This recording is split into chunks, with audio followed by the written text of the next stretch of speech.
चंद्रयान 3 ने कैसे रच लिया भारत का एक नया इतिहास। 23 अगस्त शाम के 6:04 में भारत के स्पेस एजेंसी इसरो के द्वारा भेजे गए चंद्रयान 3 अपने मिशन को लेकर मून के साउथ पोल में स्मूथली, सेफली और सफलतापूर्वक लैंड कर लिया और भारत ने एक नया इतिहास रच लिया। हमारा इंडिया अमेरिका, रशिया और चाइना के बाद चौथा ऐसा देश है जो मून पर सेफली लैंड किया। इस मिशन के लीडर थे पी वीरामुत्तुवेल।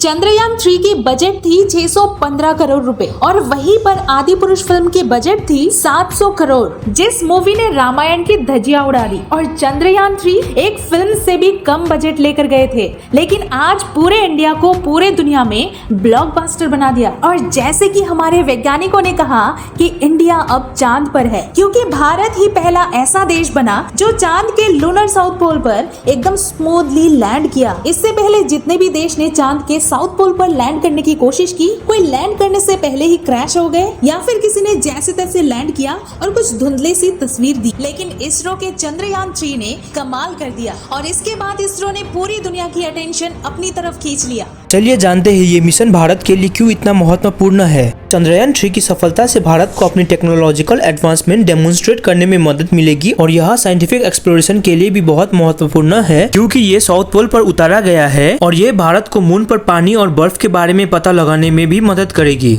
चंद्रयान 3 को चंद्रमा तक पहुंचने में इतना लंबा समय क्यों लगा? लगभग 40 दिन। इसरो का लॉन्च व्हीकल मार्क 3, जिसका उपयोग चंद्रयान 3 को लॉन्च करने के लिए किया गया था, उसके लैंडर मॉड्यूल सीधा लूनर ट्रांसफर ऑर्बिट में ले जाने के रेफरेंस में कुछ सीमाएं हैं, इसलिए चंद्रयान 3 को 40 दिन लगे थे और चंद्रयान 3 में लैंडर विक्रम और रोवर प्रज्ञान यात्रा कर रहे थे। चंद्रमा के उस क्षेत्र में इतना स्मूथली लैंडिंग करना एक बहुत बड़ा चैलेंजिंग टास्क था, क्योंकि मून के साउथ पोल में सनलाइट नहीं पहुंचती है और इसकी वजह से वहां पर बहुत ज्यादा ठंडी होती है। चांद अपना ये हिस्सा हमेशा हमसे छुपाते हैं। हमें हमेशा चांद की सिर्फ एक ही साइड चमकते हुए दिखाई देता है। चांद के साउथ पोल में पहुंचने की कोशिश में इजराइल सन 2019 में क्रैश हो गए और सन 2023 में रशिया क्रैश हो गए। बट हमारी इंडियन स्पेस एजेंसी इसरो ने बहुत ही कम बजट में ये करके दिखाए हैं, जो भारत के लिए बहुत ही गर्व की बात है और ये बहुत बड़ा अचीवमेंट है हमारे देश के लिए, जिसका पूरा क्रेडिट इसरो को जाता है। इसरो के वैज्ञानिकों को सल्यूट है और हमारे देशवासियों को फिर से कांग्रेचुलेशन। अब इंडिया बहुत आगे बढ़ेगा। जय हिंद।